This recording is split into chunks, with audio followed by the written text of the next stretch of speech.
Good morning, students. Oxford Public School welcomes you. Myself, Sandeep Nehra, your political science teacher. We are chapter 3rd, US hegemony in world politics. Today our topic is middle east crisis, यानी जिसको हम Afghan crisis भी बोल सकते हैं, उस topic के बारे में क्या है हम पढ़ेंगे। ये टॉपिक क्या है, न्यू है, यानी कि आपकी एनसीईआरटी की बुक में क्या है टॉपिक नहीं दिया गया है, इसलिए इसके अकॉर्डिंग आप अपने नोट्स भी रेडी कर सकते हैं। तो सबसे पहले हम अफगानिस्तान की लोकेशन के बारे में, उसकी जियो लोकेशन के बारे में, वहाँ का जो एरिया है उस एरिया के बारे में जानेंगे, उसकी जियोग्राफिकल कंडीशन कैसी है उसके बारे में जानेंगे।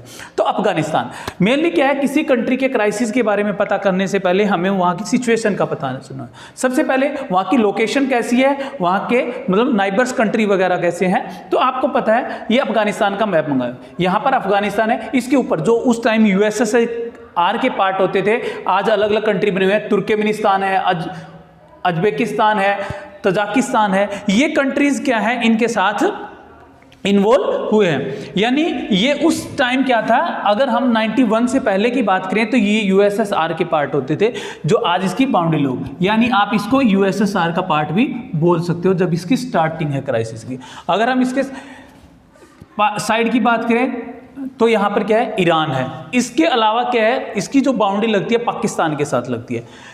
ये जो एरिया है पीओके जहां पर लिखा हुआ है, ये एरिया आजकल क्या है पाकिस्तान के कंट्रोल में, यानी इसको पाकिस्तान ओरिएंटेड कश्मीर भी कहा जाता है, जो इंडिया का पार्ट माना जाता है। अगर हम इसको इंडिया का पार्ट मान लेते हैं तो 106 किलोमीटर की जो बाउंड्री है वो अफगानिस्तान की इंडिया के साथ लगती है। लेकिन रियल की अगर हम बात करें तो इंडिया की कोई बाउंड्री अफगानिस्तान के साथ नहीं लगती, क्योंकि पीओके के ऊपर आज के टाइम में जो कंट्रोल है वो पाकिस्तान का है, यानी इंडिया का कोई कंट्रोल नहीं है। लेकिन हमारी जो बाउंड्री ऑफिशियल, हमारा जो पॉलिटिकल मैप है उसके अंदर क्या है, ये पीओके जो है इंडिया का पार्ट दिखाया गया है। तो ये बाउंड्री क्या है हमारी 106 किलोमीटर के आसपास अफगानिस्तान की लगती है। तो नाइबर्स कंट्री हमारे ये हैं। तो अफगानिस्तान है ओनली लैंड लॉक कंट्री है, यानी एक ऐसा कंट्री है जो चारों तरफ से किससे घिरा हुआ है, दूसरे कंट्री की बाउंड्री से, लैंड बाउंड्री से घिरा हुआ है। जैसे इंडिया लैंड लॉक कंट्री नहीं है, यहाँ पर मतलब काफ़ी लंबा पार्ट ऐसा है जो कोस्टल एरिया के अंदर है, यानी किसी ना किसी ओशियन से या किसी ना किसी सी से जुड़ा होता है। तो लेकिन अफगानिस्तान क्या है, ऐसा नहीं है। अफगानिस्तान एक लैंड लॉक कंट्री है, यानी कि यहाँ पर क्या है दूसरे जो कंट्री है उनकी बाउंड्री लगती है। अब इसके जियोग्राफिकल क्लाइमेट की बात करते हैं। यहाँ का जो एरिया है वो काफ़ी आप देखते हो कि मतलब माउंटेन और हिल्स वगैरह ज़्यादा है। अगर बात करें तो 70% तक एरिया ऐसा है जहाँ पर माउंटेन्स, पहाड़ियाँ ही पहाड़ियाँ, हिल्स और माउंटेन्स हैं ओनली, यानी किसी तरह की एग्रीकल्चर वहाँ पर नहीं की जा सकती या अदर रिसोर्सेज भी वहाँ पर ज़्यादा नहीं है। तो 70% एरिया हम कह सकते हैं कि लैंड एरिया वहाँ का कोई काम का नहीं है। दूसरा क्या है, वहाँ की अगर हम बात करें दूसरी 80 और 20% है वहाँ पर स्टोन, यानी ज़मीन तो समतल है, यानी वहाँ पर हिल्स वगैरह माउंटेन्स नहीं है, लेकिन वो क्या है वहाँ पर स्टोन है, पत्थर वगैरह, कंकड़ पत्थर उस ज़मीन में पाए जाते हैं, तो वो एग्रीकल्चर के लिए यूजेबल वहाँ पर नहीं है। अब बचती है बाकी जो 20% बचती है, उसमें से केवल 12% के आसपास क्या है जो लैंड है वो एरिबल है, यानी ऐसी लैंड है जो एग्रीकल्चर के लिए यूजफुल होती है, यानी कि जो इसके अंदर किसी तरह का फूड्स या ग्रेन्स वगैरह उगाए जा सकते हैं और यूजेबल जिसको किया जा सकता है। तो ये अफगानिस्तान की क्रय है, हमारी जियोग्राफिकल यानी उसका स्ट्रक्चर है। अगर किसी कंट्री की 100 में से ओनली 10 या 12% ही लैंड यूज होती है एग्रीकल्चर के लिए, तो आपको पता है कि वहाँ की कंडीशन कैसी होगी, लोग पॉवर्टी लाइन से नीचे रहेंगे, यानी इनकम वगैरह के सोर्सेज उनके पास कम होंगे। तो यही हाल क्या है अफगानिस्तान का भी है। अब इसके बारे में थोड़ा सा बैकग्राउंड जान लेते हैं।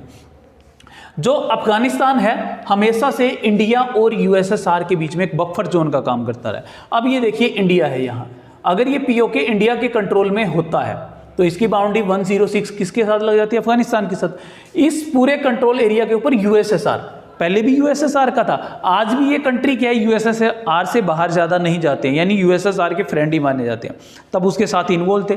तो इसलिए दोनों के लिए बफर जोन का काम करता है। इंडिया और यूएसएसआर दोनों क्या है, फ्रेंड है। अगर ये एरिया पाकिस्तान से कंट्रोल हो जाता है तो क्या है, चाइना की जो बाउंड्री आती है उस बाउंड्री से पीओके से होते हुए वो पाकिस्तान के साथ या अफगानिस्तान में किसी भी तरह की हेल्प पहुंचा सकता है चाइना, इसलिए दोनों के लिए बफर स्टॉक है। लेकिन इसके बैकग्राउंड की बात करें तो ये पुराने समय से ही क्या है डिफिकल्ट रहा है किसी रूलर वगैरह के लिए। क्यों रहा है, क्योंकि इसमें टेररिज्म ज़्यादा पनपता है। अब 70% एरिया ऐसा है जो हिली और माउंटेन है, तो वहां पर क्या होगा, आप देखते हो ट्रांसपोर्टिंग सिस्टम अच्छा नहीं होगा, कम्युनिकेशन सिस्टम अच्छा नहीं होगा, एयरपोर्ट वगैरह अच्छे नहीं, मतलब इस तरह की चीज़ों में डिफिकल्टी आएगी। अब हमारा इंडिया के अंदर जम्मू कश्मीर का जो ऊपर का एरिया है, जो जैसे कि लद्दाख का एरिया, वहाँ पर क्या ये सिस्टम कम होता है, क्यों? क्योंकि उन एरिया के अंदर पॉपुलेशन क्या होती है, कम रहती है, और माउंटेन्स वगैरह होने के कारण वहाँ क्या है, हम इस तरह के रोड्स नहीं बना सकते, रेलवे नहीं जा सकती जल्दी से। तो ये प्रॉब्लम अफगानिस्तान की 70% लैंड के अंदर है। तो इसके कारण वहाँ टेररिज्म ज़्यादा से ज़्यादा क्या है, अपराइजिंग हो रहा है, यानी ज़्यादा से ज़्यादा बढ़ता जा रहा है। इसलिए इसको क्या है, ग्रेव यार्ड्स ऑफ एम्पायर भी कहा जाता है, यानी एक ऐसा स्टेट जिनके ऊपर रूलर के द्वारा रूल करना काफ़ी मुश्किल काम है। यानी एक तरह से हम कह सकते हैं कि राजाओं के लिए नरक का द्वार है हमेशा से ही, मतलब कि बढ़िया नहीं है। इसके जो फाउंडर माने जाते हैं, यानी अफगानिस्तान किसके द्वारा बसाया गया, तो अहमद शाह अब्दाली के द्वारा। अब आपने हिस्ट्री पढ़ी होगी, उसमें अहमद शाह अब्दाली का नाम सुना होगा कि अहमद शाह अब्दाली तो इंडिया से बिलोंग करते थे, तो उन्होंने अफगानिस्तान कैसे बना? तो अहमद शाह अब्दाली क्या थे, अफगानिस्तान से ही थे, वो अफगान से ही इंडिया आए थे लड़ाई के लिए, वॉर के लिए। क्योंकि आपने पढ़ा होगा 1761 में जो पानीपत की बैटल है, बैटल ऑफ पानीपत है फर्स्ट, जो ब्रिटिशियर के बीच में और अहमद शाह अब्दाली के बीच में हुई थी, वो क्या है, इन्हीं के द्वारा हुई थी। अफगान से ही उनके साथ क्या है लड़ाई लड़ने। क्यों? अब क्यों देखिए, क्योंकि अफगानिस्तान उस समय क्या था, पाकिस्तान इंडिया के साथ था, यानी ये बाउंड्री हमारी इंडिया की, जो पुराने इंडिया की, ब्रिटिश इंडिया की बात कर रहा हूं मैं, अफगानिस्तान के साथ लगती थी। अब अफगानिस्तान का मैक्सिमम एरिया ऐसा है कि जहां कुछ खाने को नहीं होता, लेकिन इसके लिए वो क्या करेंगे, दूसरे कंट्री पे अटैक ही करेंगे, यानी आसपास के एरिया का क्या करेंगे, सामान ही लूटेंगे। और इंडिया का जो ये एरिया है, यहाँ पर क्या है, पंजाब का जो एरिया मेनली कहलाता है, जहाँ पर क्या है हमारी 5 नदियाँ बहती है, तो ये काफ़ी मतलब ये कह सकते हैं कि इरिगेशन वगैरह की व्यवस्था अच्छी पुराने समय से होने के कारण यहाँ पर ग्रेन्स वगैरह काफ़ी अच्छा होता है, तो अफगान के लोग यहाँ लूटने के लिए भी आते थे। तो इसलिए क्या है, अफगानिस्तान के जो राजा आए थे अहमद शाह अब्दाली, उन्होंने अटैक किया था ब्रिटिशर के टाइम में, तो बैटल ऑफ पानीपत के नाम से। तो ये अहमद शाह अब्दाली इसके क्या है, फाउंडर माने जाते हैं। अब यहाँ की अगर बात करें तो लोग कैसे हैं, तो यहाँ की जो जियोग्राफिकल कंडीशन जो है, ज़्यादातर हम कह सकते हैं कि इलाका क्या है, मैक्सिमम यहाँ पर ठंड का ही ज़्यादा, यानी इंडिया जैसा सही क्लाइमेट है वैसे तो, लेकिन यहाँ पर एक मतलब ट्रिब्यूट्स रहते हैं, यानी एक तरह की जनजातीय रहती है, ट्रिबल्स पाए जाते हैं। तो उसमें एक जाति है जिसका नाम है पैश्तून, जो लगभग 42% के आसपास है, यानी जिनकी पॉपुलेशन क्या है, अच्छी है। अब ये जो पैश्तून जाति के लोग हैं, ये कहीं जगह मतलब ये नहीं है कि बिल्कुल लैंड के ऊपर एग्रीकल्चर वगैरह करते हैं। ये पैश्तून के पुराने समय से टोटली क्या है, जिस तरह पुराने मतलब इंडिया के अंदर ट्रिबल्स वगैरह है जो अपनी मतलब कल्चर को नहीं छोड़ना चाहते, अपने ट्रेडिशन को नहीं, वैसी ही ये जाती है, मतलब कि अपने लैंड से जुड़ी हुई है। वहीं पर क्या है, इनको पथरीले इलाकों के अंदर कुछ ना कुछ करके अपना गुजारा करना है, इनको ज़्यादा अच्छे लाइफस्टाइल से कोई ज़्यादा लेना देना नहीं है, और वो उनके साथ किसी तरह की छेड़छाड़ भी नहीं चाहते। अगर कोई राजा आता है या कोई डेमोक्रेटिक सिस्टम आता है, मोनार्ची सिस्टम आता है, इनको कोई लेना देना नहीं है। ये तो क्या है, इनको तो अपने अंदर, यानी अपनी जो उनका ट्रेडिशन है, अपनी जो उनकी ये कह सकते हैं कि परंपराएं चली आ रही है, उन्हीं के साथ जीना है। तो इसलिए यही क्या है, जो टेररिज्म बढ़ा था यहाँ पर, जिसको जिहाद वगैरह बोला गया था, वो इसी जाति से है, और मैक्सिमम यहाँ पर मुस्लिम ही है। इसके अलावा ताजिक मिलते हैं 27%, उज्बेक और हैजर है वो 19% के आसपास यहाँ पर मिलते हैं। तो ये इसके कुछ बैकग्राउंड के बारे में और उसके बारे में बताया गया था, ताकि आपको अफगानिस्तान के बारे में पता चल सके कि अफगानिस्तान कैसा है। अब जो मेन टॉपिक है क्राइसिस के बारे में दिया गया है कि अफगानिस्तान का क्राइसिस क्या है। क्राइसिस ये है कि 1979 के बाद में अफगानिस्तान के अंदर जो पहले सिस्टम चला रहा था उसमें चेंज हो गया, और ये पूरे इंटरनेशनल पॉलिटिक्स का एक पार्ट बन गया, विश्व की राजनीति का। यानी कोई भी 2 पावर, पहले यूएसएसआर और यूएसए थी, उसके बाद यूएसए अकेली रही, उस पावर के द्वारा वहाँ पर किसी ना किसी तरह का क्राइसिस चलता रहा। और इसमें भी क्या है, यूएसए की हेजेमनी के बारे में दिखाया गया, इसलिए इस टॉपिक को इस चैप्टर के साथ जोड़ा गया है। यानी यूएसए की हेजेमनी देखिए, पहले वो यूएसएसआर के अगेंस्ट क्या है, वेपन्स वगैरह करता है, और फिर वहाँ पर पूरी हेजेमनी अपनी दिखाता है, तो उसके बारे में बताया गया।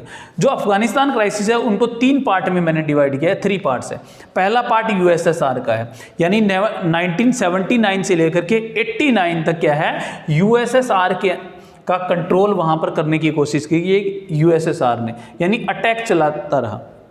उस अटैक के अंदर यूएसएसआर को काफ़ी लॉस भी हुआ। क्यों? क्योंकि अफगानिस्तान की जो उस टाइम यूएसएसआर के अगेंस्ट जो लोग लड़ रहे थे, उनको सपोर्ट कर रहा था यूएसए, चाइना। दोनों सपोर्ट कर रहे थे। अब यूएसए तो करेगा, चाइना क्यों कर रहा था? क्योंकि चाइना भी उस टाइम यूएसएसआर को नीचा दिखाना चाहता था और कम्युनिस्ट का जो लीडर है वो चाइना बनना चाहता था। दूसरे पार्ट को डिवाइड किया जब यूएसएसआर क्या वापिस चला जाता है और वहाँ क्या है टेररिज्म बढ़ जाता है और एक तरह की गवर्नमेंट आ जाती जो बना करके गया था यूएसएसआर, उस गवर्नमेंट के अगेंस्ट जिहादी लोग जो लड़ते हैं जिनको तालिबानी या मुजाहिदीन कहा जाता है, ये लगभग 1989 से लेकर के 2001 तक का ईरा कहलाता है। ये यहाँ तक चलते हैं। अब इन जिहादियों को नष्ट करने के लिए यूएसएसआर तो चला जाता है यहाँ से, उस गवर्नमेंट को सपोर्ट करने के लिए जो पहले यूएसए इनको सपोर्ट कर रहा था उन्हीं के अगेंस्ट ये गवर्नमेंट बनती है। तो यूएसए टेररिज्म एक्टिविटी को खत्म करने के लिए कब से? 2001 में, क्योंकि आपको पता होगा कि 9/11 की घटना हुई थी जो पीछे पड़ी है आपने। 9/11 के बाद यूएसएसआर ने पूरे वर्ल्ड में एक टेररिज्म को खत्म करने के लिए एक वर्ल्ड वॉर चला दिया था। उसमें अफगानिस्तान का भी नाम था कि वहाँ टेररिज्म बढ़ता जा रहा है। तो इसलिए यूएसए के अटैक से स्टार्ट होती है जो 2001 से स्टार्ट होती है।